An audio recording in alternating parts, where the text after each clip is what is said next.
Welcome, guys, to another great episode of Nerds Around. Your host, Sebastian. Your boy, Law. And your boy, Tone, from across the hall. And this week, we have a great episode featuring... My name is Alethea. And I'm Jack. And these are the creators of the awesome comic, Bad Luck. So, how are you guys doing? How you guys been? How's everything in the world going for you guys? Welcome. Yes. Thank you so much for having us. I've been doing good. How have you been, Jack? I'm good. Working hard. So keeping things clean. Good. So what started you guys on this journey? Again, we're gonna get into it with Bad Luck. You guys are already have dropped and debuted issue 3, which people can find at nbeyond.com. So what started this team? How did you guys get into comics, and what started Bad Luck? What's the origin story? What is your origin story?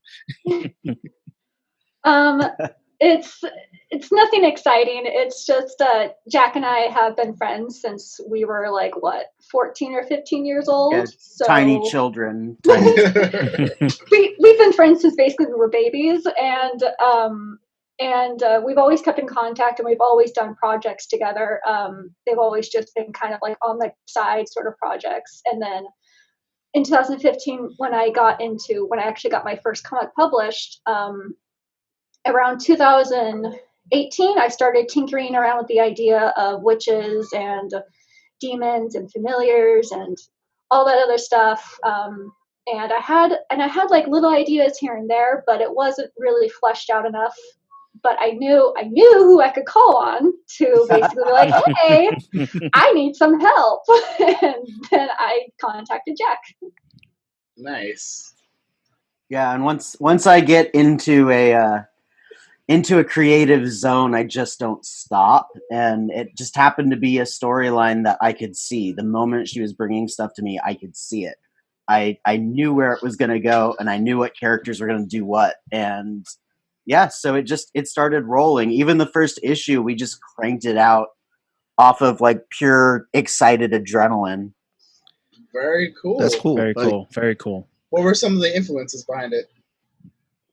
Well, for me, I was really heavily inspired by anime like Kiki's Delivery Service, Magi, and Invader Zim and all that.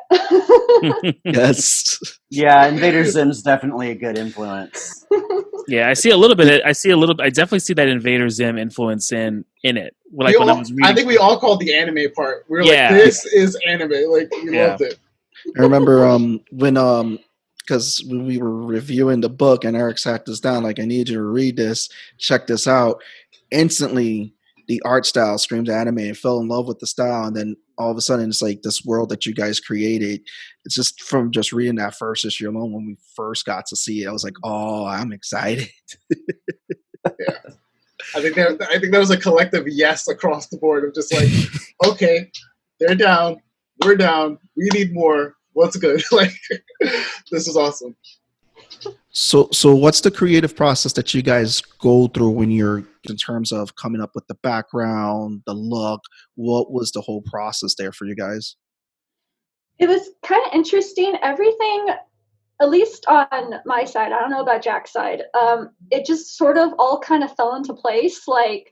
These characters, they're just so easy to interpret, and it was so easy to figure out their backstories, and because each of them do have backstories, which will be explored later in the series and in other spinoffs and stuff.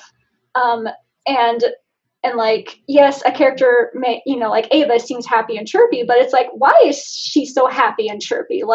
What kind of stuff is there? And so it's just kind of fun to explore that a little bit. And then the art style, it just sort of just happened again. I created that art style specifically for Bad Luck, and then it just sort of happened on its own. And then as sort of creative process, well, with the first issue, it was just sort of improvised. Yeah, it was pretty much pure. Just we're creative, we have all these ideas, and it just exploded out. But then after that, Jack and I basically didn't sleep for 3 days as we cranked out the whole outline for the entire series of what we want each issue to tackle different arcs we're going to tackle and Oh, wow. everything else. Yeah, we're just in the first arc. And that's when we figured out we needed a spinoff. Yeah. I heard spinoff, and I was like, make a mental note of that. But that's amazing that you guys already know how this is going to expand. Yeah, well, we know how many issues we have. We have basically the outlines of all of them written. So That's Yeah. awesome. I know one of the things when I was, when we have everything on the website is like you have such deep lore, and I'm like a huge like lore nerd when it comes to some of the Yes. worlds that I get very interested in. So just like I was briefly going through it, and it looks like was that the brainchild of both of you, like on like one of those random nights cranking things out, and you built the lore? Did you use existing things to kind of and then flesh those out and kind of pepper in your own ideas to bring them into Bad Luck? Sort of like a little bit of both. Some things we took that were because I'm an actual like practitioner a little bit, so I took some things I took from my teachings and learnings and all that, and just kind of twisted them in a way to where it would fit in the fictional world of Bad Luck. Same thing with the lore of like certain creatures and like how like the magic works, because we saw, if a witch is selling their soul to get this magic, it would basically become part of who they are, like literally part of the genetic makeup. Mm-hmm. yeah, I mean the lore, and it was kind of funny how a lot of it came in, because you and I were both talking, and we were talking about how we don't really like a lot of Hollywood's portrayal, and so we wanted to take a lot of tropes out while leaving in fun things that are a little bit more identifiable for people that are practicing as an actual religion or spirituality. Mhm. And so there was quite a bit of, let's take some of the Hollywood, some of the piss out of Hollywood, and put some reality in there as well as the rest of it. And then, of course, dark themes, because I can't write a story without them. Yeah. And Bad Luck allows us to be on the cute side, but if we need to go dark, we can go dark. Yes, we can. I can tell there's like a very fine line, almost like I'd probably equate to like a Soul Eater, like in that Yes. fine line of just like, yeah, cutesy fun stuff, and then like, oh, it's about to go like down. Yeah, basically that. Yes, 100%. I like it. Very I'm cool. totally for it. Yeah. I love the design of Oliver. It's like, what was just the whole design process when making that character in terms of the look, the personality, just everything with that character? I want that explanation. So Oliver was my baby, and when thinking on him, I was like, okay, he's an incubus. I don't want him to just look like any other demon. I don't want him to just have like a certain like just like a certain appearance. I want him Right. to be interpreted. And to do that, like, because when you look at Oliver, you're not aware that he's a demon. You Right. if you're in the world of Bad Luck. That first issue, the woman, he said, "Oh, this is what she thinks I look like." Exactly. So that's what I love that. his like blank face kind of allows. It allows you as a mirror into what you see, and so Okay. he can take many different forms and all types of different genders. It's just how your desires portray on him. Very, very cool. I definitely like that. So that was the whole idea with that, and like because he's a demon, we decided to play with a little bit of reds on him and the whole like little veiny look on him too, with his markings, and then of course horns and tail. He's got to go with the horns and tail. Of course. When you hit like a wall, what do you do to get around that wall? Because I know that's a lot of questions some people have. So what do you do particularly just to get around any type of writer's block? Oh, it's hard to get around writer's block. A lot of time what I'll do is I'll go back and I'll reread, and I'll start from the beginning, and kind of if I'm trying to continue the story on, sometimes starting from the beginning will re-inspire me to pull back something that I forgot from the issue 1, because now we're further on than that. But really what really drives me a lot is to just have the outline written. I already know what I have to do. I know what I have to cover, and once the outline is written, I can sit down. I don't have to be creatively inspired to write. Just like in college, I didn't have to be creatively inspired to write my essay.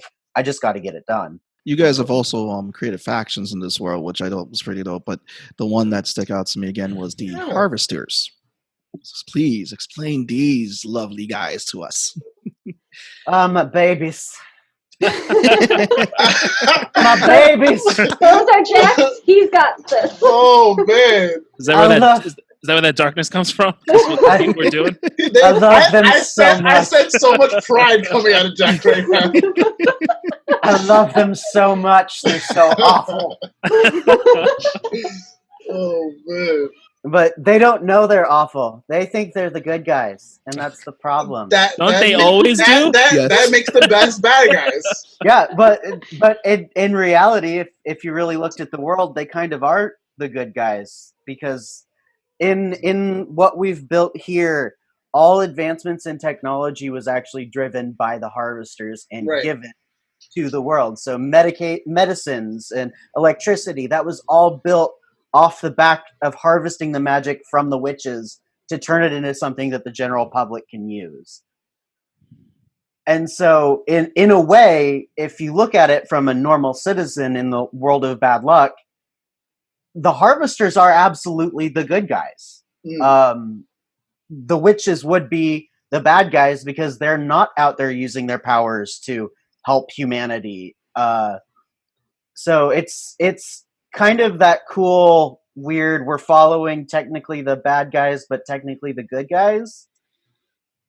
And the Harvesters as a whole have been around for like ever. I can't remember when we decided how old they were. I think it was a little over 10 years, actually. Right, but like the organization had lore that followed back like since the dawn of witches, essentially. Ever since there was witches, there's always been people harvesting their power from them in horrible, brutal, delicious ways. When you get a project that can like kind of just make you like burn through the pages and just be like, oh, I'm done. Damn, and you get a serious sense of just like, I can't do the waiting thing anymore. I'm one of those people, like, I hate doing single issues because I do trade backs, and like it makes it so much more worthwhile for me. So anytime I like read an issue and I burn through it, I'm just like, no. Oh. I'm working as fast as I can, Lauren. It's okay. To add on to Lawrence's strife, I did feel that way after finishing Volume 3. So I read Volume 3, and one of the things I did want to bring up tonight was about Carmen Flores, because you learn about her secret, and I was like, oh snap, this is awesome. Like you guys bringing representation into the comic and into this world, especially into the 1950s, like Hispanic, transgender, dealing with that. That's not something you hear in that time. So could you tell us a little bit about how you decided to make representation matter in this comic? Because it's so important, and I just want to hear what your thought process was in introducing us to that character. So it started with, since we're basically building a family around Ava, because Oliver is obviously like the brotherly role. We got Beetlebug, who's the motherly role. I wanted her to have like a sister role. So I knew we were going to have to introduce another witch at some point. And it wasn't very hard to be like, you know what, let's make this character of a different ethnicity. Let's try to diversify as much as we can. And so in came Carmen. Like her design was super easy. She just showed up. She like raised her hand and said,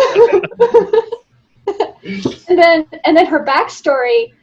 I brought it up to Jack, and I was just like, what if we make her, transgender? And because really this is an alternate 1950s, so like there's no rules. We can, and we're the creators, we can kind of just do whatever we kind of want as long as it fits within the actual rules that we put down in the first issue. Right. So we were just like, why not? Let's do this. and to represent the struggle. I am somebody who's transgender myself. It was like, you know, we can mention it because that was what Allie was afraid of. She was afraid of bringing it up and going, man, I don't want it to be that. Well, here's the trope. Here's the character. Right. And my thing to her was saying, it's something that it happens to you, but it's not you. So what we have to do is we have to get it in here. And yes, while that affects her life, if somebody read the whole story and missed that frame, they would not take anything away any different from the character. Right. But the people that need to be represented are going to read that frame, and it's going to mean way more to them than anybody else.